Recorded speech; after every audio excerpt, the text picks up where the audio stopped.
quick question.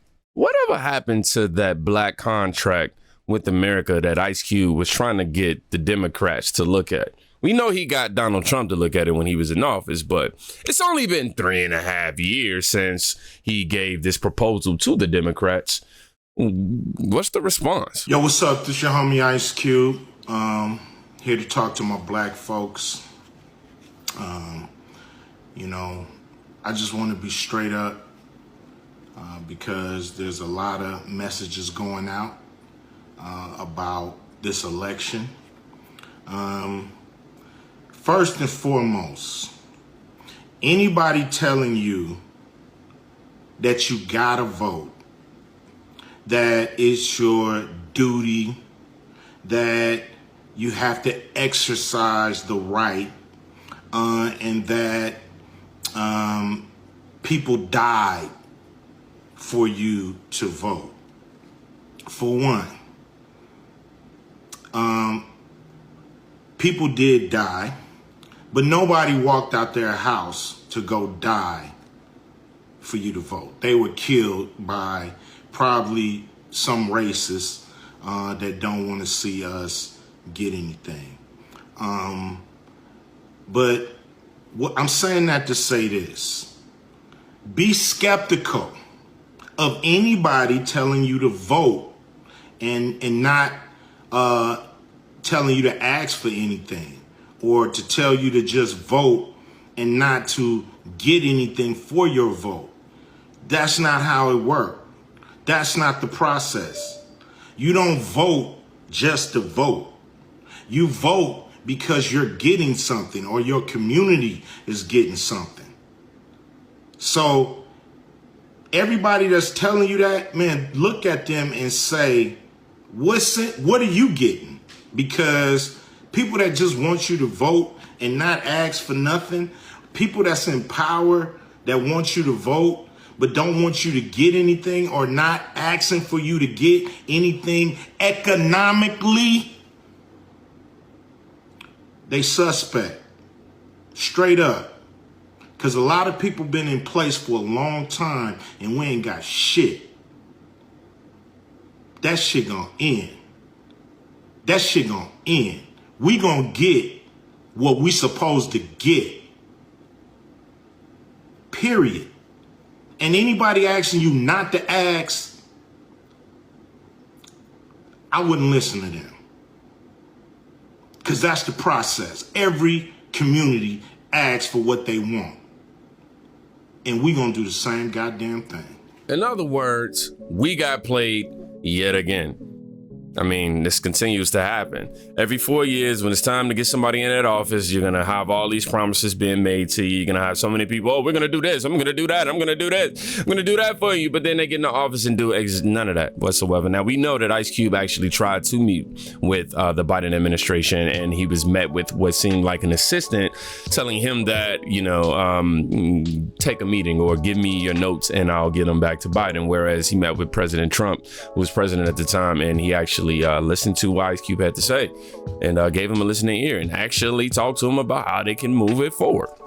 But then, of course, we got to backtrack, because then 2020 happened and y'all was like, you know, I'm going to vote for Biden. Even if I don't like him, it's a vote against Donald Trump, so that's working. Look at where we are now.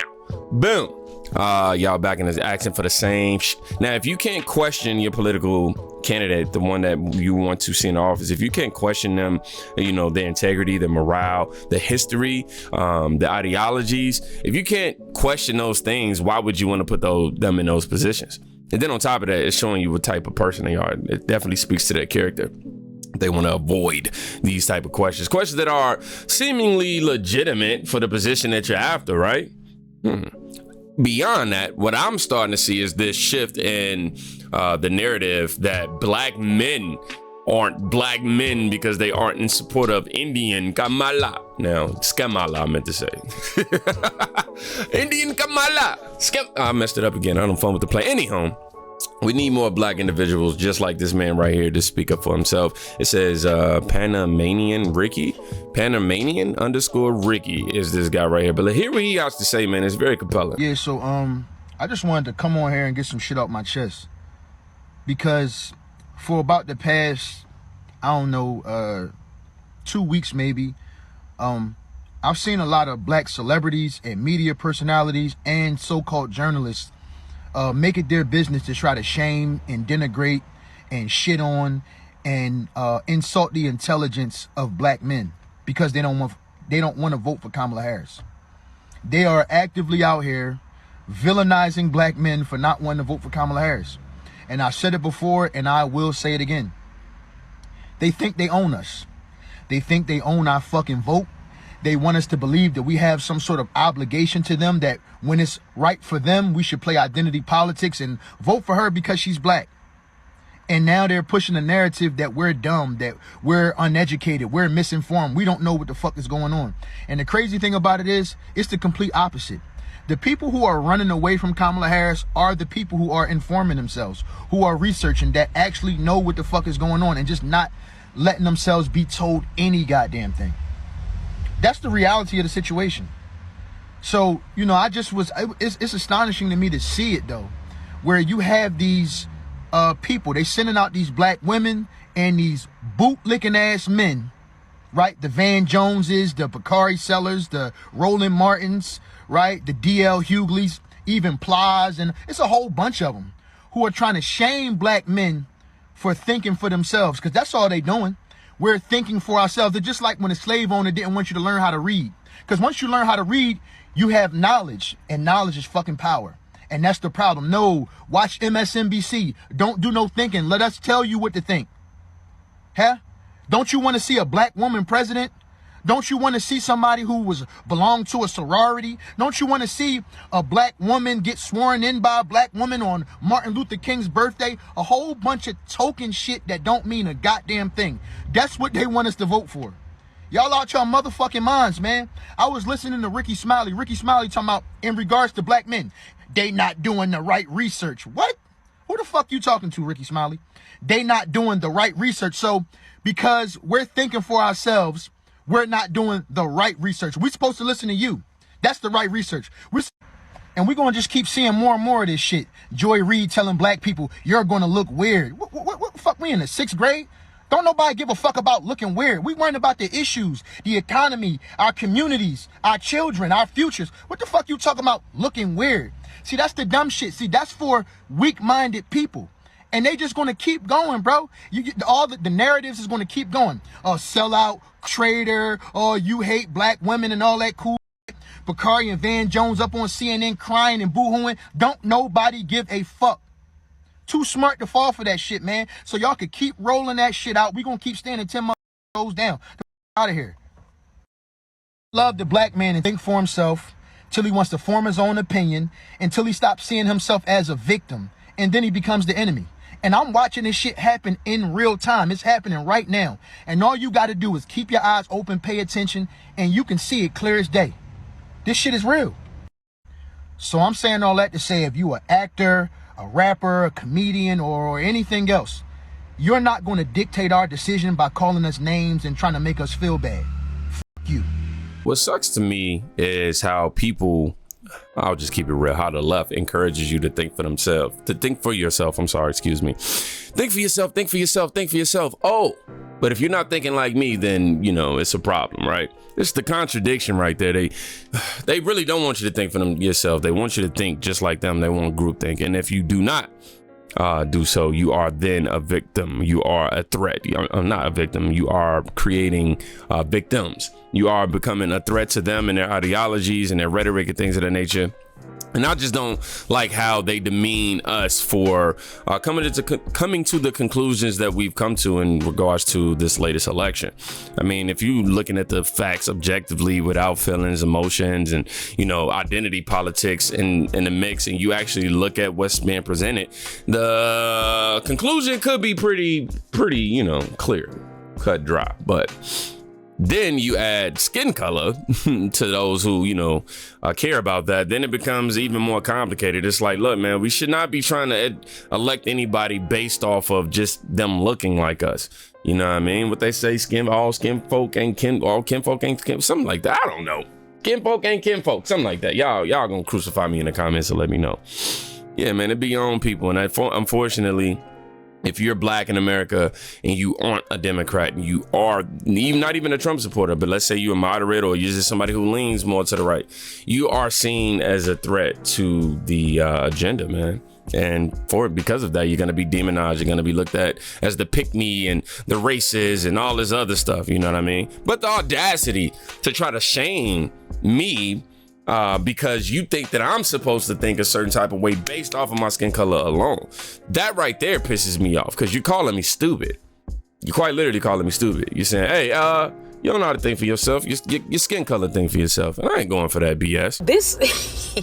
This was something that I was wondering myself. Because here's the thing. For all of these, fucking hardcore leftist activists who are out here shaming people on the internet because they've decided that they want to vote for Kamala and pressure her when she's in office, you hear these folks talking about, our tax dollars directly support G side. We can't So stop paying taxes, Buki.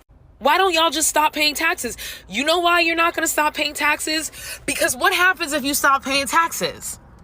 You go to jail. And none of y'all are willing to actually put yourselves on the line in order to stand up for your morals and your beliefs. It's easy to stand up for your morals and beliefs when you're not actually fucking affected. Hence why so many of these leftists are fucking white men who literally have all the power. That's the one thing about these white men that kills me. Y'all actually have the political power to make change. If white men stood up today and said, end the war in G-Town, the shit would be over. But instead, y'all motherfuckers are on the internet cursing at the rest of us. And that's also why you see so many fucking young people in these fucking comments. Because you're not going to be affected. You still live at your mama's house. You're still on your fucking parents' fucking health insurance. But that's the point, yo. There's so many actions that you can do that don't involve harassing people on the internet who have decided to choose differently from you. Y'all could quit paying taxes and go to jail.